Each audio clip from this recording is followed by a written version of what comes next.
حاضرین مجلس اور محترم خواتین، السلام علیکم ورحمۃ اللہ وبرکاتہ۔ اللہ رب العزت جل وعلا کی ہم پر بے پناہ مہربانی ہے کہ اس نے ہمیں آقائے نامدار احمد مختار مدنی تاجدار دونوں جہاں کے سردار حضرت محمد مصطفیٰ رسول خدا صلی اللہ تعالی علیہ وآلہ وسلم کی بابرکت امت نے پیدا فرمایا۔ سامعین کرام، ہم سورہ فاتحہ کے خاتمے پہ پہنچ گئے ہیں، یعنی سورہ فاتحہ کی آخری آیت تک پہنچ گئے ہیں۔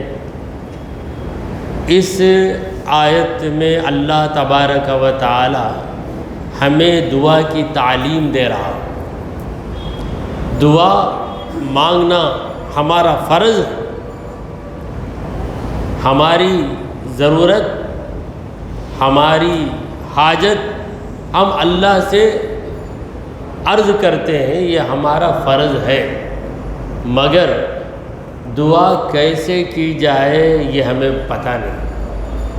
پروردگار مہربان ہے، وہ دعا سکھاتا بھی ہے، دعا سنتا بھی ہے، دعا قبول بھی کرتا ہے، اور دعا کرنے والے سے خوش بھی ہو جاتا ہے۔ اس کا کرم کیسے کیسے ہمارے پیچھے لگا ہوا ہے، ایسا کریم کہ اس کے جیسا کوئی کریم ہی نہیں ہے، اور اس کا محبوب نبی وہ بھی کریم۔ شاعر کہتا ہے، اے رب تو کریمی کہ حبیب تو کریم، اے رب تو کریمی و حبیب تو کریم، اے پروردگار تو کریم ہے اور تیرا محبوب بھی کریم ہے، اور ہم کیسے خوش نصیب ہیں کہ میاں نے دو کریم، دو کریموں کے بیچ میں ہم ہیں۔ رب بھی کریم ہے ہمارا، رسول بھی کریم ہے ہمارے۔ تو چلیے، پروردگار نے خود ہمیں دعا کا طریقہ سکھایا اور کہا کہ اے میرے بندو یوں دعا مانگو، اہدنا الصراط المستقیم، اہدنا، اے اللہ ہم کو دکھا، کیا دکھا؟ الصراط المستقیم، سیدھا راستہ دکھا دے، یعنی وہ راستہ جو ہمیں تجھ تک پہنچانے والا ہے۔ دوسرے راستے بے شمار ہیں جو شیطان تک پہنچانے والے ہیں، رب کی طرف پہنچانے والا ایک ہی راستہ ہے۔ اس لیے اللہ تعالیٰ نے جہاں نور کا ذکر کیا، ایک ہی نور کا ذکر کیا، جہاں ظلمت کا ذکر کیا، کئی ظلمتوں کا ذکر کیا۔ نور کا معنی کیا ہے؟ اجالا۔ ظلمت کا معنی ہے اندھیرا۔ پروردگار نے کہا یخرجہم من الظلمات الی النور، اللہ اپنے مومن بندوں کو اندھیروں سے نکالتا ہے، نور کی طرف لے جاتا ہے۔ اندھیرا ایک نہیں، بہت سے اندھیرے ہیں، شیطان کے راستے بہت سے، کبھی یہودیت کا راستہ ہے، کبھی عیسائیت کا راستہ ہے، کبھی مجوسیت کا راستہ ہے، کبھی مشرکوں کا راستہ ہے، کبھی دہریوں کا راستہ ہے۔ کتنے راستے شیطان کے، مگر رب کا راستہ ایک ہی ہے۔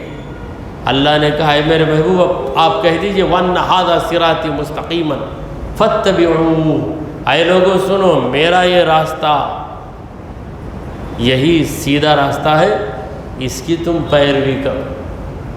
تو ہم خدا سے سیدھا راستہ مانگتے ہیں، اہدنا الصراط المستقیم، اے رب ذوالجلال ہم کو سیدھا راستہ دکھا۔ دعا تو سکھا دیا کہ اے بندے دعا کر مجھ سے کہ اے رب العالمین مجھے سیدھا راستہ دکھا۔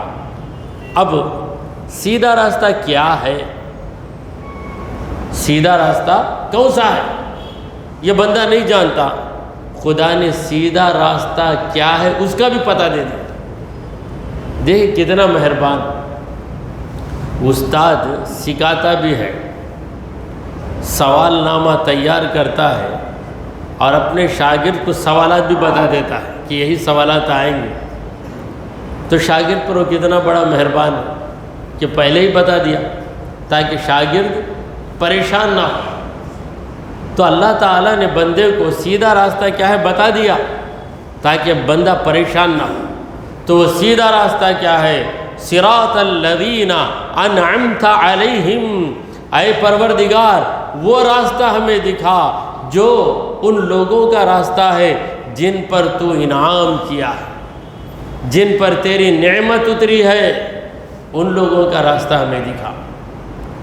تو خدا کا راستہ، خدا والوں کا راستہ، اللہ کا راستہ، اللہ والوں کا راستہ، اللہ کا راستہ، اولیاء اللہ کا راستہ، یہی سیدھا راستہ ہے۔ تو اللہ تعالیٰ نے جن پر انعام کیا ہے، انعمت علیہم، اے رب العالمین جن پر تو نے نعمت اتاری، ان لوگوں کا راستہ ہمیں دکھا دے۔ تو خدا کی نعمت کن پر ہوئی؟ مع الذین انعم اللہ علیہم، جن لوگوں پر اللہ نے انعام کیا وہ کون ہے؟ سنو، من النبیین والصدیقین والشہداء والصالحین، وہ انبیاء کرام، صدیقین ہیں، شہداء ہیں اور صالحین ہیں۔ 4 طبقے اللہ نے بتائے۔ پہلا طبقہ نبیوں کا، نبیوں کا راستہ سیدھا راستہ، کوئی نبی ٹیڑھے راستے پر نہیں تھا۔ یہ عقیدہ ہے ہمارا، یہ ایمان ہے ہمارا، کیونکہ جو ٹیڑھے راستے پہ آئے خدا اسے نبی ہی کیوں بنائے گا؟ تو سارے انبیاء حضرت آدم علیہ السلام سے لے کر آخری پیغمبر حضرت محمد مصطفیٰ صلی اللہ علیہ وسلم تک سارے انبیاء سیدھے راستے پر ہیں۔ آدم علیہ السلام سیدھے راستے پر، شیس علیہ السلام سیدھے راستے پر، ابراہیم علیہ السلام سیدھے راستے پر، اسماعیل علیہ السلام سیدھے راستے پر، یوسف علیہ السلام سیدھے راستے پر، یعقوب علیہ السلام سیدھے راستے پر۔ کتنے نبیوں کے نام بتائیں گے؟ سارے نبیوں کے نام ہم بتا سکتے؟ ہرگز نہیں بتا سکتے۔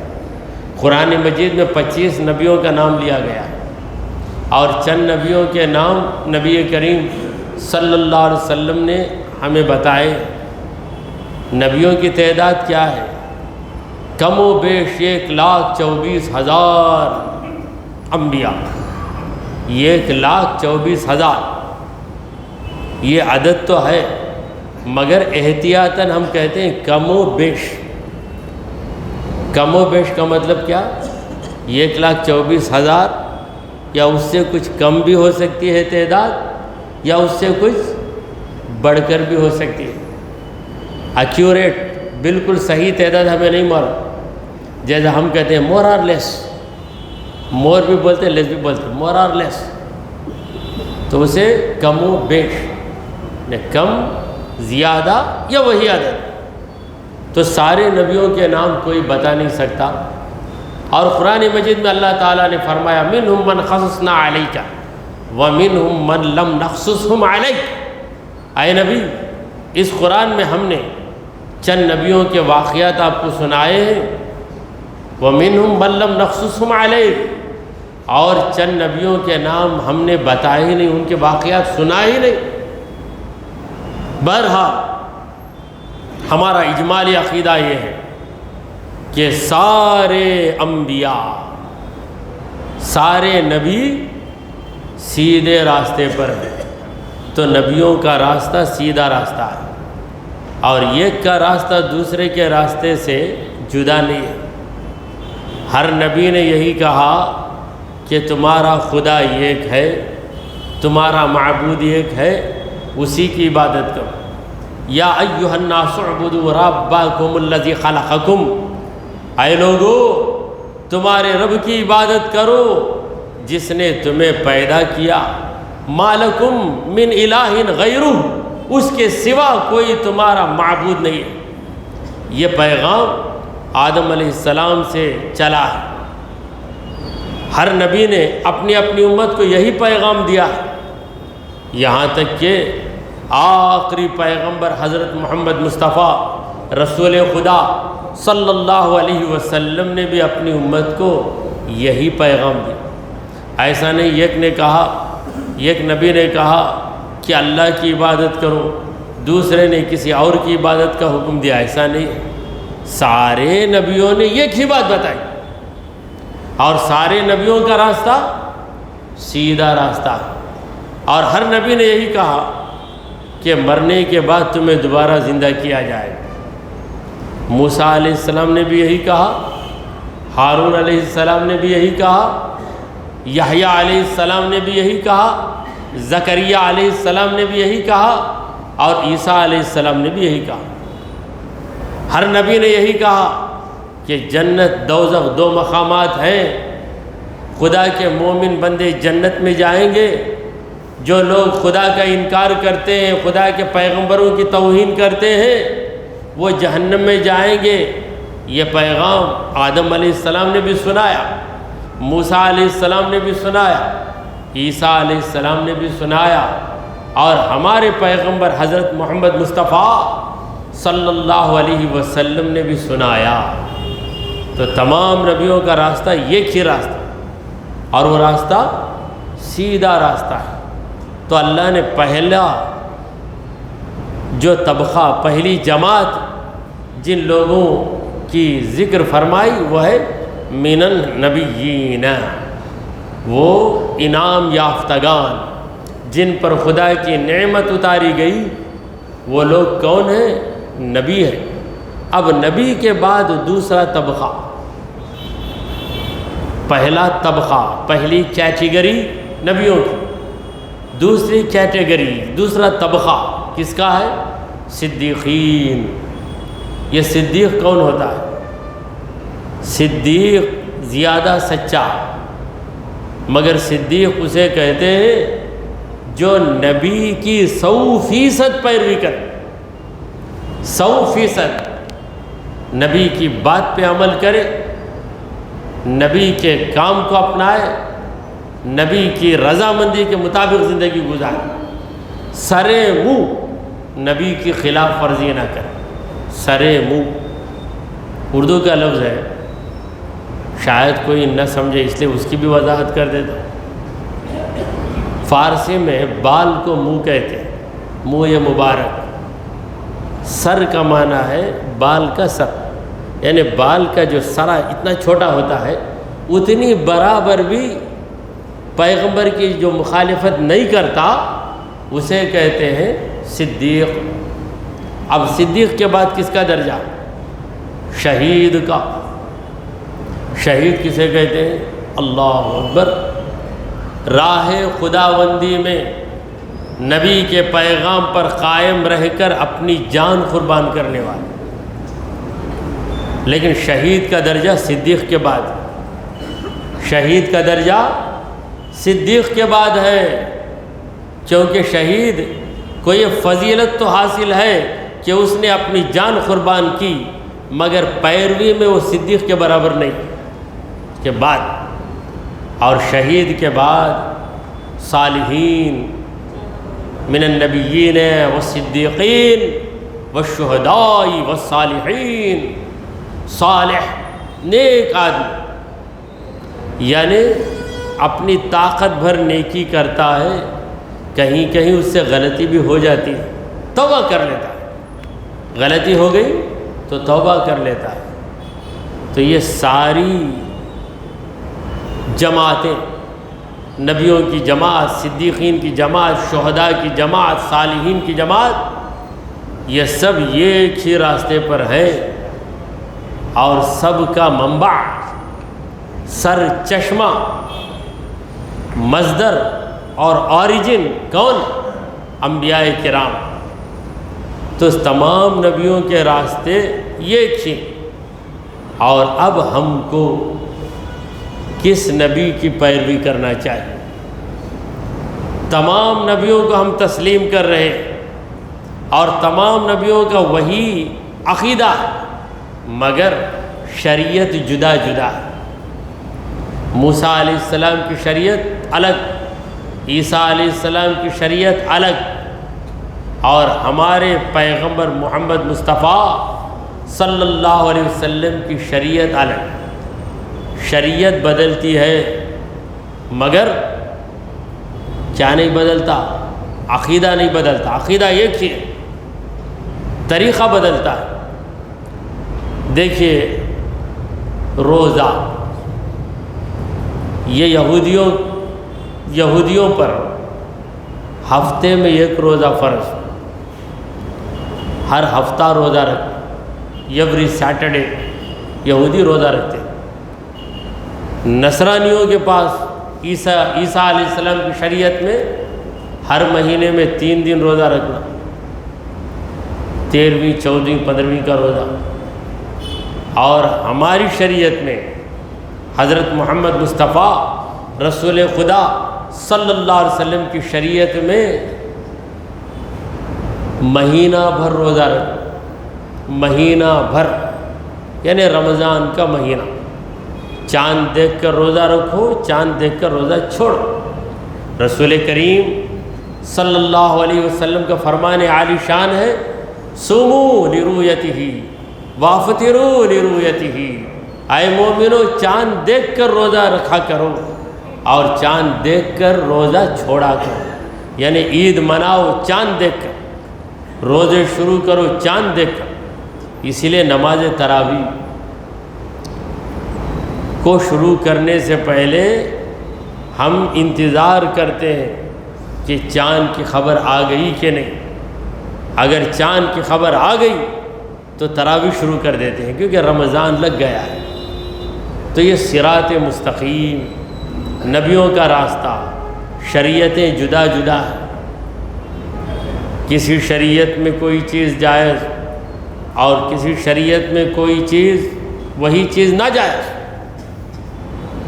تو یہ آخری شریعت، آخری پیغمبر کی شریعت محمد مصطفیٰ صلی اللہ علیہ وسلم کی شریعت، اسی پر ہمیں عمل کرنا ہے۔ اگلی شریعتوں پہ عمل کرنے کی اجازت نہیں ہے، کیونکہ اگلی شریعتیں منسوخ ہو گئیں۔ اگلی شریعتیں کیا ہو گئیں؟ منسوخ ہو گئیں، یعنی ان پر عمل کرنے کی اجازت نہیں۔ اور نبی کریم صلی اللہ علیہ وسلم کی جو شریعت ہے یہ قیامت تک باقی رہنے والی، جب تک دنیا باقی میرے نبی کی شریعت بھی باقی۔ رسول کریم صلی اللہ علیہ وسلم کا مبارک دور تھا، حضرت عمر بن خطاب رضی اللہ تعالیٰ عنہ توریت کا ایک پیپر، ایک کاغذ اپنے ہاتھ میں رکھ کر پڑھنے لگے کہ دیکھو توریت بھی تو خدا کی کتاب ہے، اس میں کیا لکھا ہوا ہے۔ جب نبی کریم صلی اللہ علیہ وسلم نے دیکھا تو حضور کو جلال آ گئے، ناراض ہو گئے اور فرمانے لگے یا عمر، اے عمر سنو، لو کان موسیٰ حیا لما وسعہ الا اتباعی، اگر موسیٰ علیہ السلام اس وقت دنیا میں موجود ہوتے تو وہ بھی میری پیروی کرتے اور میری لائی ہوئی کتاب قرآن مجید کی ہی تلاوت کرتے۔ اب تم ایسی کتاب کی تلاوت کر رہے ہو جو منسوخ ہو چکی ہے۔ تو سیدھا راستہ دکھا، تو نبیوں کا راستہ، نبی کے راستے پہ چلنے والا ولی ہو جاتا ہے۔ صحابہ کا راستہ، کیونکہ صحابہ کرام نے سرکار دو عالم صلی اللہ علیہ وسلم کی پیروی کی، تو حضور کے راستے سے کوئی ہٹ جائے اور حضور کے راستے پہ قائم رہنے والے صحابہ کے راستے سے کوئی ہٹ جائے تو وہ ہرگز منزل کو پہنچ نہیں سکتا۔ ایک فارسی شاعر کہتا ہے، خلاف پیمبر کسے رہ گزید کہ ہرگز بمنزل نہ خواہد رسید، یعنی جو رسول کریم صلی اللہ علیہ وسلم کے خلاف راستہ اختیار کرے گا، وہ کتنا بھاری آدمی بھی ہو جائے منزل کو پا ہی نہیں سکتا، کہ ہرگز بمنزل نہ خواہد رسید، منزل کو پہنچ ہی نہیں سکتا۔ حضور کے طریقے سے ہٹ کر کوئی کہے کہ میں یہ 5 نمازیں کیوں پڑھوں، میری مرضی سے میں پڑھ لوں گا، 3 رکعت ہی کیا پڑھنا مغرب کی، 3 کے بجائے 4 پڑھ لیتا ہوں، عشاء کی 4 کیوں پڑھنا، 4 کے بجائے 16 رکعتیں یوں ہی پڑھ لیتا ہوں، تو ہرگز اس کی وہ عبادت قابل قبول نہیں۔ دیکھیے عبادت خدا کی ہے، عبادت خدا کی ہے، طریقہ میرے مصطفیٰ کا ہے، طریقہ نبی کا ہے۔ سرکار دو عالم صلی اللہ علیہ وسلم نے صحابہ سے کہہ دیا کہ صلو کما رأیتمونی اصلی، اے مومنو نماز پڑھو جیسا کہ تم مجھے نماز پڑھتا ہوا دیکھتے ہو، میری نماز کو دیکھ کر اپنی نمازوں کو درست کرو۔ تو رسول کریم صلی اللہ علیہ وسلم کا راستہ، اور وہی راستہ حضور ہی کا راستہ اماموں کے ذریعے ہمیں ملا ہے۔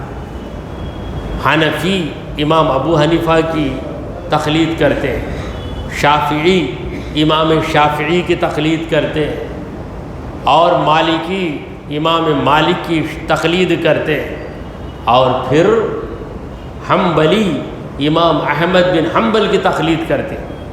اور ان چاروں اماموں نے جو راستہ بتایا ہے وہ نبی کریم صلی اللہ علیہ وسلم ہی کا راستہ ہے۔ صراط الذین انعمت علیہم، اے اللہ ہمیں ان لوگوں کا راستہ بتا جن پر تو نے انعام کیا، غیر المغضوب علیہم، ان لوگوں کا راستہ مت دکھا، ان لوگوں کے راستے پہ مت چلا جن پر تیرا غضب ہو گیا۔ غضب عربی میں غضب، اردو میں کیا کہتے ہیں؟ غصہ، خفا ہو جانا، غصہ کرنا، انگریزی میں کہتے ہیں اینگر۔ تو غصہ، اللہ کو جن پہ غصہ آیا، اے اللہ ان لوگوں کا راستہ مت دکھا، کیا مطلب؟ اے پروردگار تو ہم پر غصہ نہ کر، تیرے غصے کو ہم برداشت نہیں کر سکتے۔ خدا غصے میں آ جائے تو کون بچے گا؟ ہے کوئی بچنے والا؟ کوئی مائی کا لال، بڑا پہلوان؟ میں کسی سے نہیں ڈرتا، کسی کے غصے سے نہیں ڈرتا، مگر اس سے کہا جائے خدا تجھ سے غصہ کر لے گا تو کام جائے گا۔ خدا کے غصے کو کون برداشت کرے گا؟ لہٰذا اے رب العالمین جن پر تجھے غصہ آ گیا ان کا راستہ ہمیں مت دکھا، ولا الضالین، اور اے پروردگار ان لوگوں کا راستہ بھی مت دکھا جو بھٹک گئے، ضلالت، ضالین، بھٹک جانے والے۔ چلنے والے 2 قسم کے ہیں، ایک وہ جو صحیح راستے پہ چلتا ہے، وہ پہنچے گا کہاں؟ منزل پہ پہنچ جائے گا، اور جو بھٹکے گا وہ جائے گا کہاں؟ منزل کو نہیں جائے گا، منزل سے ہٹ جائے گا۔ اب یہاں سے آپ کو جانا ہے، سمجھیے ادھر سے آئینہ ورم کو جانا ہے، تو آپ اس طرف سے جائیں گے، یہاں سے باہر ہو کر روڈ پہ آ کے سیدھی جانب مڑ کر جائیں گے تو سیدھے آئینہ ورم کو جائیں گے۔ جاتے جاتے اگر آپ کہیں پلٹ گئے تو کیا ہو گئے؟ بھٹک گئے۔ اب آپ آئینہ ورم نہیں جائیں گے، آپ کہاں جائیں گے پتہ نہیں، کہیں اور چلے جائیں گے۔ تو جو بھٹک جاتے ہیں وہ منزل کو نہیں پاتے۔ تو اے پروردگار بھٹک جانے والوں میں ہم کو مت شامل کر، اور بھٹک جانے والوں کے راستے پہ نہ چلا۔ کتنی پیاری دعا ہے، بتائیے کیا اس سے بھی بہتر کوئی دعا اپنے ذہن سے بنا سکتا ہے؟ نہیں بنا سکتا۔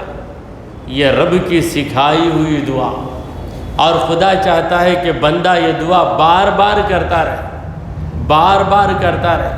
فجر کی نماز پڑھ رہا ہے، فجر میں بھی یہ دعا کرے، ظہر پڑھ رہا ہے، ظہر میں بھی کرے، عصر میں بھی کرے، مغرب اس میں بھی کرے، عشاء میں بھی کرے، اور ہر نماز میں کئی رکعتیں، 2 رکعت والی نماز میں 2 بار سورہ فاتحہ، 4 رکعت والی نماز میں 4 رکعت سورہ فاتحہ۔ تو سورہ فاتحہ میں یہی دعا کرتا ہے، اہدنا الصراط المستقیم صراط الذین انعمت علیہم غیر المغضوب علیہم ولا الضالین۔ اے اللہ ہمیں ان لوگوں کے راستے پہ چلا جن پر تو نے انعام کیا ہے، ان لوگوں کے راستے پہ نہ چلا جن پر تجھے غصہ آ گیا، اور ان لوگوں کے راستے پر بھی نہ چلا جو راستہ بھٹک گئے۔ تو یہ دعا مقبول ہو جائے، یہ دعا مقبول ہو جائے تو پھر آپ کو اور کیا چاہیے؟ کیا چاہیے؟ یہ دعا آپ ہر نماز میں پڑھ رہے ہیں، بس صرف افسوس یہ ہے کہ سمجھ کر پڑھنے والے کم، سمجھے بغیر پڑھنے والے زیادہ ہیں۔ تو سمجھ کر پڑھی۔ امام غزالی رحمۃ اللہ علیہ سے کسی نے پوچھا کہ حضرت نماز میں دل نہیں لگتا؟ کیا نہیں لگتا؟ دل نہیں لگتا میرا، کھڑ جاتا ہوں، کبھی یہ خیال کبھی وہ خیال۔ کوئی میتھڈ، کوئی راستہ بتائیے، کوئی طریقہ بتائیے کہ نماز میں میرا دل لگ جائے۔ تو حضرت نے کہا تو نماز میں جو پڑھتا ہے وہ سمجھ کر پڑھتا ہے یا سمجھے بغیر پڑھتا ہے؟ اگر سمجھے گا تو خود بخود تیرا دل لگ جائے گا، سمجھے گا ہی نہیں۔ کوئی آپ سے بات کر رہا ہے، آپ اس کی بات نہیں سمجھیں گے تو اس سے کیا دل لگائیں گے آپ؟ ایسی زبان میں آ کے کوئی آپ سے پوچھتا ہے میں آپ کی مدد کروں، میں آپ کا دوست ہوں، آپ بے فکر رہیے، تو آپ سن کر کچھ بھی مزہ نہیں لیں گے۔ ہاں وہ ایسی زبان میں بات کیا جسے آپ سمجھتے ہیں تو آپ مطمئن ہو جائیں۔ آپ ایک ایسے ملک کو چلے گئے جو اجنبی ہے، کوئی دوست آپ کا نہیں ہے، اچانک ایک شخص آیا، اس نے کہا کہ بھائی بے فکر رہو، میں آپ کی مدد کروں گا، آپ کو ضرورت ہو تو بولیے، تو آپ کا دل مطمئن ہو جائے گا، کیونکہ آپ نے سمجھا۔ وہ آ کر آپ کے سامنے چین چین چنا چنا چن بولا تو کیا بولیں گے؟ چائنا کی زبان میں بات کیا تو چائنا کی زبان سن کر آپ کو چین نہیں آئے گا، بے چین ہو جائے گا۔ کیا بولتا ہے؟ شنا شنا شنگ شنگ شنگ شنگ بول رہا ہے۔ تو سمجھے بغیر انسان سے دل نہیں لگتا، تو سمجھے بغیر رحمان سے دل کہاں لگے گا؟ تو امام غزالی رحمۃ اللہ علیہ نے کہا کہ پہلے سمجھ، اور سمجھنے کے لیے توجہ کی ضرورت ہے۔ اللہ اکبر جب تم کہتے ہو تو اس دل میں اس کا معنی حاضر کر، اللہ بہت بڑا ہے، اللہ بہت بڑا ہے، میں کچھ نہیں ہوں، میری کوئی حیثیت نہیں ہے، کوئی بڑا نہیں ہے، اللہ ہی بڑا ہے، یہ کہو دل لگے گا یا نہیں؟ تجربہ کر کے دیکھو، دل لگے گا یا نہیں لگے گا، تم خود فیصلہ کر لو۔ رکوع میں گئے، سبحان ربی العظیم، میرے رب کو پاکی ہے جو عظمت والا ہے، یہ بولو، سمجھو کیا بول رہے ہیں، یقیناً آپ کا دل لگے گا۔ جو سمجھے نہیں، سمجھا نہیں تو پھر کیا بولے گا؟ کیا سمجھے گا؟ نہیں سمجھے گا۔ تو سمجھ کر پڑھنا چاہیے۔ پڑھنے والے تو بہت ہیں، سمجھنے والے کم ہیں، اور بعض لوگ سمجھتے بھی ہیں، توجہ نہیں دیتے۔ توجہ نہ دینے کی وجہ سے سمجھنے کے باوجود نہ سمجھ کے نہ سمجھ رہتے، سمجھ کے بھی جو نہ سمجھے، میری سمجھ میں وہ نہ سمجھ، سمجھ کر بھی نہیں سمجھتا۔ سمجھ کے سمجھ کو سمجھو، سمجھنا بھی یک سمجھ ہے، سمجھ کے بھی جو نہ سمجھے میری سمجھ میں وہ نہ سمجھے۔ تو عربی زبان آ گئی، عرب کے سارے لوگ کیا ان کا دل نماز میں لگ جاتا؟ عربی زبان معلوم ہے مگر سمجھ کر بھی نہیں سمجھو، سمجھ کر بھی سمجھے بغیر۔ کوئی یہاں کا آدمی عربی نہیں معلوم مگر اتنا اسے ہے کہ اللہ اکبر کا معنی اللہ بہت بڑا ہے، تو اللہ اکبر بول کے دل میں خیال کرتا ہے کہ اللہ بڑا ہے، تو اس کا دل جھک جاتا ہے، رب کی کبریائی کے آگے اس کا دل جھک جاتا ہے۔ تو ولضالین کے بعد ہم کیا کہتے ہیں؟ آمین۔ یہ آمین سورہ فاتحہ کا حصہ نہیں، ولضالین پر سورہ فاتحہ ختم ہو گئی، اس کے بعد جو آمین کہتے ہیں، آمین کہنا سنت، آمین کہنا سنت، اور آمین کا مطلب کیا ہے؟ اے اللہ قبول کر لے۔ آمین کا لغوی معنی ہے ایسا ہی کر دے، مولا جیسا میں نے تجھ سے پوچھا ویسا ہی کر دے، مجھے صحیح راستہ بتا دے، نبیوں کے راستے پہ چلا جن سے تو ناراض ہوا، جو راستہ بھٹک گئے اے اللہ ان کے راستے سے مجھے بچا، ایسا ہی کر دے۔ افعل کذالک، آمین کا معنی کیا ہے؟ افعل کذالک، ویسا ہی کر دے۔ تو آمین یہ دعا کے بعد پڑھا جانے والا لفظ ہے، تو سورہ فاتحہ ہم پڑھیں اس کے بعد آمین کہیں گے۔ نماز میں امام صاحب ولضالین کہیں گے تو مقتدی آمین کہے گا، آہستہ کہے گا۔ حنفی مذہب میں آمین کہنا ہے، شافعی مذہب میں آواز سے کہنا ہے آمین۔ تو جس کا جو مذہب ہے اس پر وہ عمل کر لے، دونوں باتیں خدا کو پسند ہیں۔ حنفی ہو تو آہستہ کہو کیونکہ امام کی تقلید تم کر رہے ہو، تو آمین اس کا مطلب بھی ہم اپنے ذہن میں رکھیں۔ آمین کا معنی اے اللہ قبول کر لے، اور اللہ کا وعدہ ہے میرے بندے جب دعا کرتے ہیں اجیب دعوت الداعی، میں قبول کرتا ہوں دعا کرنے والے کی دعا کو۔ اے اللہ کب قبول کرتا تو؟ نیکسٹ ڈے قبول کرتا، دوسرا دن قبول کرتا یا چوتھا دن قبول کرتا؟ کان اذا دعانی، امیڈیٹلی قبول کرتا ہوں، جب وہ مجھ سے دعا کرتا ہوں اسی وقت میں اس کی دعا کو قبول کرتا ہوں، آن دا اسپاٹ، یعنی اسی وقت تیری دعا ختم ہوئی، رب کی طرف سے مقبولیت تجھے نصیب ہوگی۔ یہاں تو نے فریاد کی، رب نے تیری فریاد کو اسی وقت منظور کر لیا۔ میں سوچ کے بولتا ہوں کہ ہمارے پاس کوئی آ کر آپ سے پوچھا کیا ایک 10,000 دے سکتے کیا مجھے؟